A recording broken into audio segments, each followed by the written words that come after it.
Hello guys! Welcome back sa ating channel.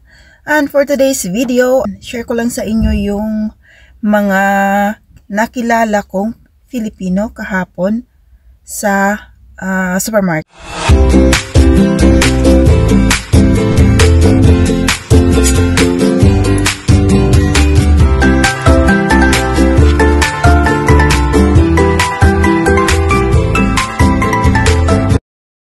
So sila kabayan, galing sila ng Qatar. Same like me. So cross country, of course. At alam nyo naman guys kung gaano kalaki ang ginagastos.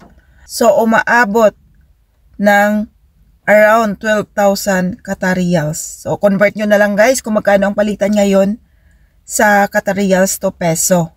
So ganun kamahal ang pag-apply ngayon dito. Under agency sila nung pagpunta dito, pero ang sabi nila sa akin, nakadirect na raw sila sa company. Yung dalawa nating kabayan, ang work nila dito ay nasa home for the aged. Actually, sabi nila hospital, pero mix daw yung mga patients nila doon. So, ang naging sistema is napakarami daw nilang patient, which is yung isang kabayan na nurse na nagpunta dito, pero pagdating, caregiver daw yung kanyang naging trabaho. So, ang sabi niya sa akin, actually, nagbabalak siyang lumipat ng work. Kaya sabi ko, pag-isipan muna, lalo ngayon at bago lang sila, 2 months lang sila, pag-isipan muna yung sitwasyon. Kasi mahirap talaga ngayon padalos-dalos ng paglilipat. Lalo ngayon, maraming mga applicants na nakapending pa ang kanilang mga working permit dahil nga sa summer season, ang dami talagang mga working permit kasi na pinoprocess ngayon. So, kung maglilipat ka, though ang linya naman ng kanilang work ay medical field, so madali siyang makahanap dito. Yun nga lang, pag di ka talaga marunong sa lingwahe, magstay ka talaga or mag-start ka talaga sa mababang posisyon. Kasi nga medyo mahirap kasi guys talaga makipag-communicate. Ako danas ko talaga. Ako more than 5 years na ako dito sa Croatia. Pero danas ko talaga kung gaano kahirap makipag-communicate. Kasi yung iba dito guys na mga lokal, kahit marunong sila mag-English, tamad silang mag-English. Lagi nilang sinasabi na dapat matuto ka. Which is tama naman. Pag sumalta ka kasi sa isang lugar, sa isang bansa, dapat ikaw yung mag-a-adjust. Hindi sila yung mag-a-adjust para sa atin. Tips lang natin, aral-aral ng lingwahe, may mga basic naman.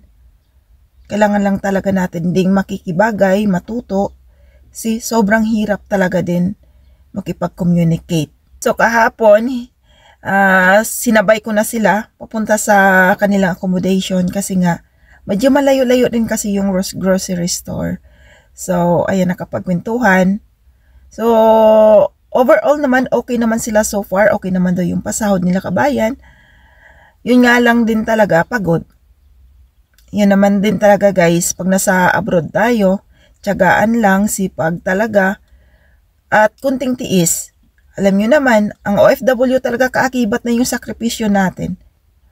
Sakripisyo para sa pamilya natin sa Pilipinas. So, tiis-tiis lang, tiyaga-tiyaga lang. So, ang payo ko sa inyo guys, sa mga nagbabalak pumunta dito sa Croatia, pag-isipan nyo talaga yung mga desisyon nyo kasi talagang super magastos pagpunta dito. At hindi naman din guaranteed na talagang maganda yung mga company na mapapasukan natin. Pero kung sakali man na hindi maganda, dapat may option B at C ka. O, dapat may pera ka talagang nakalaan in case talaga na kailangan mong lumipat. Pero before nga, sabi ko kay kabayan, bago ka lumipat, kung sakali talagang mag-decide ka na, mag-apply ka muna sa iba, at once na lumabas na yung working permit mo, sa bago mong ina-applyan, doon ka palang mag-tender ng iyong resignation. Meron daw silang 10 days para mag-tender ng resignation. So, ang sabi ko naman sa kanya, basta lang, maging wise ka sa magiging desisyon mo kasi talagang napakahirap. Dahil nga, sa totoo lang, ang sitwasyon kasi dito, ilang beses ko nang inuulit sa mga videos ko, once kasi na mag-resign ka, automatic kasi sa last day mo, kinabukasan, alis ka na talaga ng accommodation. Yun talaga ang naranasan ko ilang beses na. Pati sila kabayan sabi nila, yung nag-resign daw, kinabukasan alis na talaga. Yes, totoo talaga yun. Once na mag-resign ka, hindi ka na pwede mag-stay ng accommodation, lilipat ka na talaga.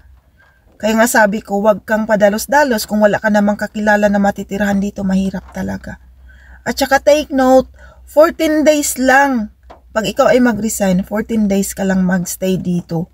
Pag wala kang work, yun na nga sinasabi ko lagi, magiging overstay ka, which is magpe-penalty tayo. Mahirap naman pag umabot ka pa sa pagpe-penalty.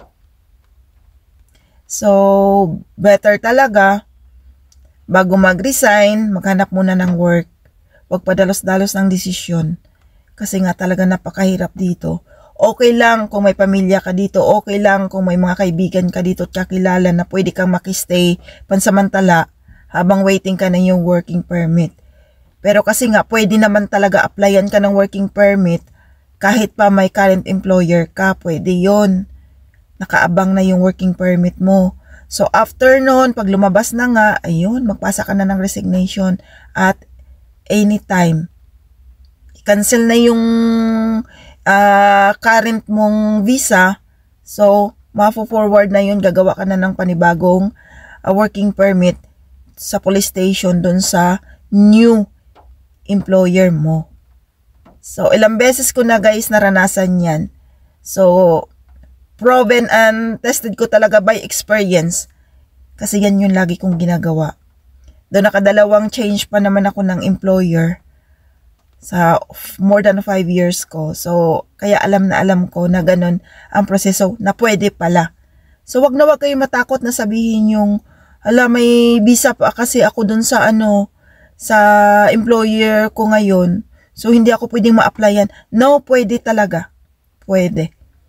Kaya take my advice, bago mag-isip lumipat ng company, maghanap muna ng bagong company na willing mag-visa para sa inyo. Para maiwasan yung magiging sitwasyon na wala kayong matirhan at wala kayong work at ang ending, TNT kayo, overstay, magpe-penalty. Alam nyo naman guys, after 14 days, deportation na yun pag nahuli kayo ng pulis dito. And that's all for today. Sana may natutunan kayo sa maiksing kwentuhan habang ako ay papasok sa work. Actually, andito na ako. Kung hindi ka pa naka-subscribe sa akin, please subscribe at hit nyo na rin ang notification bell para updated kayo sa next kong mga videos. That's all for today. See you again. Thank you for watching. Bye.